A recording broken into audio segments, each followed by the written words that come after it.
गाइजहरु आज चाहिँ मैले सस्तो मूल्यमा दराजबाट चाहिँ रिङ लाइट मगाएको छु। हेरौँ कस्तो रहेछ, अनबक्सिङ गरौँ है त। ल हामी सँगै अनबक्सिङ गरौँ। मेरो चाहिँ फेरि हातले हुन्छ है अनबक्सिङ, फेरि माइन्ड नगर्नु होला। यो चाहिँ रिङ जस्तो लाग्यो मलाई है। Stand ring. कति रुपियाँ?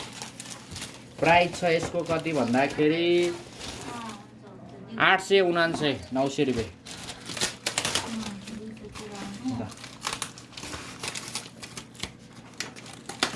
लगाएर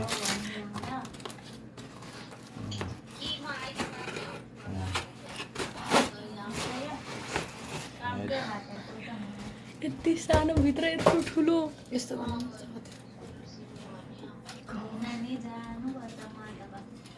त्यहाँबाट बढाउनु घटाउनु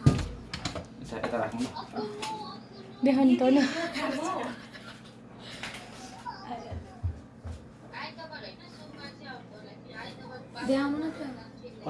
टोपी देखेर यहाँ टाइट गर्ने रहेछ हैन।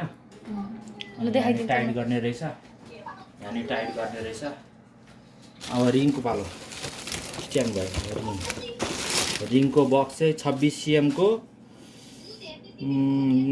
यो मेड इन चाइना। यताबाट हेरौँ, find light and press button.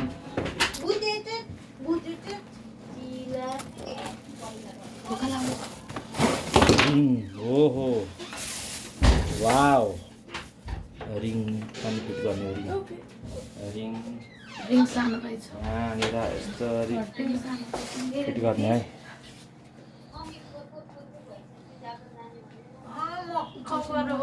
तपाईँले एक्सपेक्ट गर्नुभएको थियो जानुहुन्छ भनेर भनेको के एक्सपेक्ट नगर्नु। मैले पहिलेदेखि गरेको थिएँ, कहिले आउँछ भनेर बसिरहेको थिएँ। हुन्छ भने अघि दिउँसो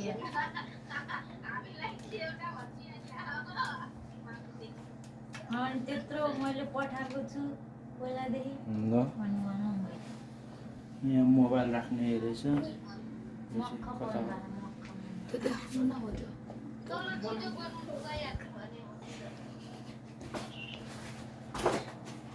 ए यो यहाँ राख्ने। New bear enterprises metal primer 4 को 3 केस, 4 को 3 केस। यहाँबाट वार्म लाइट बन्द गर्ने खोल्ने, वार्म लाइट अनि अरू लाइट दिदी वाइन दुईटा भइपुग्छ होला है।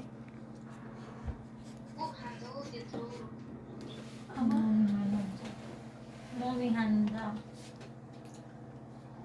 सानो रहेछ कि होइन लाइट चाहिँ। रिङ सानो रहेछ कि ठुलो हुन्छ। यति ठुलो हुन्छ त्यो पङ्खा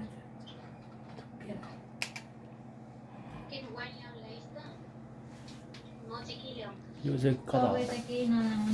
मोमो त कताको हो घरमै यो? बनाउने होइन। के गर्ने? मोमो घरमै बनाइहाल्छ। कताको होला? बिबिक्यू गर्ने सामान ल्याउनु तपाईँ। बिबिक्यू गर्ने सामान यो जोड्ने चार्जरमा जोड्ने। चार्जर खै त्यो चार्जर जोडेर जहिले अन गरेर हेरौँ न। यो चाहिँ लाइट बन्द गर्नु ल। लाइट बन्द गर्नु। अङ्कलको फोन आयो दिदी, अङ्कलको फोन एकछिन। हजुर अङ्कल। हजुर अङ्कल। यो चाहिने रहेछ। हजुर अङ्कल, त्यो 3 केस पुग्छ। हजुर ए हुन्छ अङ्कल। क्लियर वार्निस कतिवटा छ अन्त? 20 को 10 वटा अङ्कल। कोही कसलाई हो अङ्कल? यहाँ सल्लुक दाइलाई भन्नुभएको थियो। अर्को यो वार्म लाइट बट्टै खाइन् त्यही पनि अब त्यही डबल बिसीकोमा हाल्ने होला। यो अलि मन्दिरबाट यो निभ्यो। चकिलोबाट चकिलो अझ चकिलो गर्नु न। सकिलो यति नै हो। यो भन्दा हुँदैन। ल भयो ल।